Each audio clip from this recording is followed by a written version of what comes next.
আপোনালোকে ফেলিচিটেশ্যন কৰিছে কি ক'ব? প্ৰথমে মই আপোনালোকক সকলোকে ধন্যবাদ জ্ঞাপন জনাইছোঁ, কাৰণ আমাৰ কণ্ঠ, আমাৰ যি ক'বলগীয়া কথা আমাৰ প্ৰেছ মিডিয়াৰ জৰিয়তে গোটেই বিশ্বত প্ৰচাৰ কৰা হয়। গতিকে আপোনালোকক প্ৰথমে মই ধন্যবাদ জ্ঞাপন কৰিছোঁ। চাওক, আজি 29 বছৰ হ'ল আশা 29তম প্ৰতিষ্ঠা দিৱস আজি পালন কৰা হৈছে। বিভিন্ন জিলাসমূহত পালন কৰি থকা হৈছে।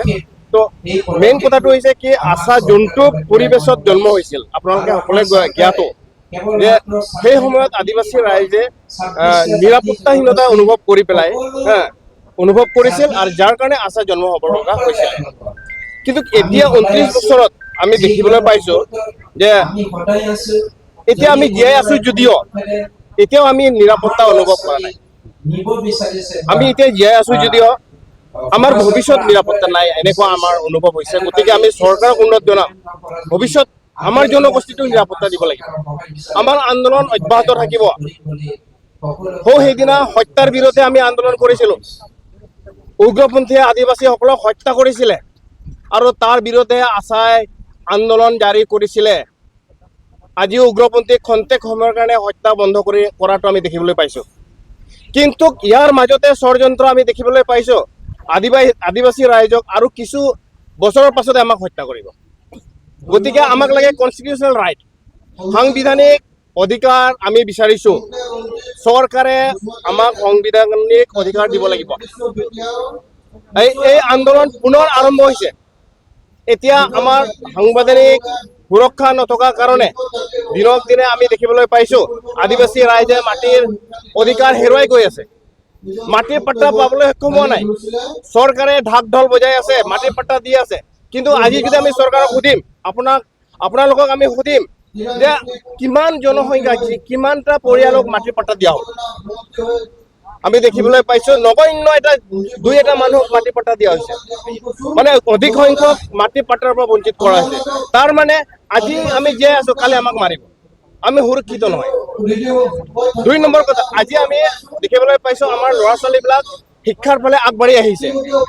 আমি দেখিবলৈ পাইছোঁ আশাই যি সজাগতা অভিযান চলাই আছে, ইয়াৰ পৰিপ্ৰেক্ষিতত আদিবাসী ছাত্ৰ ছাত্ৰীসকলে অলপ আগুৱাই আহিছে লিখা পঢ়াৰ লাইনত। এতিয়া MA পাছ কৰিছে, BA পাছ কৰিছে আৰু বিভিন্ন টেকনিকেল লাইনত কাম কৰি আছে, স্কিল ডেভেলপ কৰি আছে। কিন্তু চৰকাৰে আমাৰ শিক্ষিত যুৱক যুৱতীবিলাকক চাকৰি দিয়া নাই, আমাক হত্যা কৰিছে। হত্যা কৰি এতিয়া আমি দেখিবলৈ পাইছোঁ BTC লেভেলত যিটো GT আৰু PGT গ্ৰেজুৱেট টিচাৰ আৰু পোষ্ট গ্ৰেজুৱেট টিচাৰ পোষ্টত আমাৰ হাজাৰ হাজাৰ ল'ৰা ছোৱালীবিলাকে এপ্লাই কৰিছিল। কিন্তু চৰকাৰে কিমান সংখ্যক আদিবাসী জনগোষ্ঠীৰ প্ৰাৰ্থীক চাকৰি দিবলৈ পাৰিছে? মই দেখিছোঁ GTত অকল 4জনক দিছে। 5টা ডিষ্ট্ৰিক্টত GT টিচাৰ আমাৰ অকল 4জন দিছে। ইয়াতকৈ আৰু অন্যায় কি হ'ব পাৰে? গতিকে চৰকাৰক আমি দাবী কৰিছোঁ যে আমাক ভৱিষ্যত আমাৰ জনগোষ্ঠীক সুৰক্ষা দিবৰ কাৰণে ব্যৱস্থা কৰক।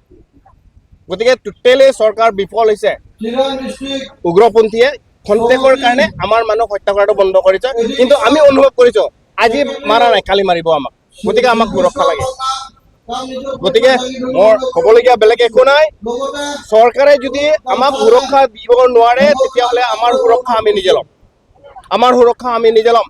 এটা সময়ত মুখ্যমন্ত্ৰী ডক্টৰ হিমন্ত বিশ্ব শৰ্মাই কৈছে হিন্দুবিলাক অসুৰক্ষিত, গতিকে হিন্দু অধ্যুষিত অঞ্চলবিলাকত হাতিয়াৰৰ লাইচেঞ্চ দিব।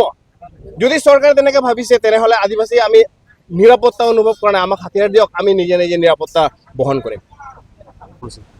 এইটো হৈছে আমাৰ আশাৰ 29তম প্ৰতিষ্ঠা দিৱস। আশাৰ 29তম প্ৰতিষ্ঠা দিৱস। আশা 29 বছৰ হ'ল। আৰু কি প্ৰগ্ৰাম হৈছে? ইয়াতে হৈছে আমাৰ যিবিলাক ছাত্ৰ ছাত্ৰী লিখা পঢ়া কৰিবলৈ ওলাই আহিছে, এতিয়া তেওঁলোকে মেট্ৰিকত পাছ কৰিছে, হায়াৰ ছেকেণ্ডেৰী পাছ কৰিছে। আজি ইয়াতে 150টা ছাত্ৰ ছাত্ৰীক আমি সম্বৰ্ধনা জ্ঞাপন কৰিছোঁ। কেনেকুৱা পাৰ্চেণ্ট পাইছে আপুনি? আজি ইয়াতে আমি দেখিছোঁ 83%লৈকে আমি পাইছোঁ ষ্টুডেণ্টছ। 83। তো আমাৰ ষ্টুডেণ্টছবিলাক, আদিবাসী ষ্টুডেণ্টছবিলাক দিনক দিনে অলপ আগবাঢ়ি আছে।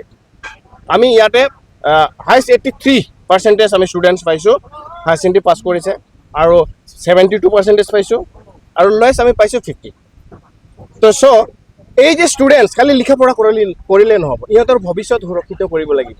আজি PGT আৰু GT যোনটো পষ্ট ওলাইছে, 1000 আমাৰ সান্থালী মানুহবিলাকে, আদিবাসী মানুহবিলাকে সেইটো পষ্টৰ কাৰণে এপ্লাই কৰিছিলে, কিন্তু 4জনক গ'ল। হত্যা কৰা হৈছে, আদিবাসীসকলক হত্যা কৰে চৰকাৰে, একদম মুকলিভাৱে হত্যা কৰিছে। PGT পষ্ট গ্ৰেজুৱেট টিচাৰ এটাও দিয়া নাই।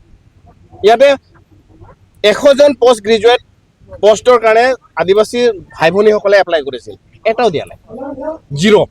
গতিকে উগ্ৰপন্থী যেনেকুৱা আমাক জীৱন হত্যা কৰে, গভৰ্ণমেণ্টে আমাৰ ভৱিষ্যত হত্যা কৰি আছে। আমি সুৰক্ষিত নহয়, আমাক লাগে সুৰক্ষা। Thank you.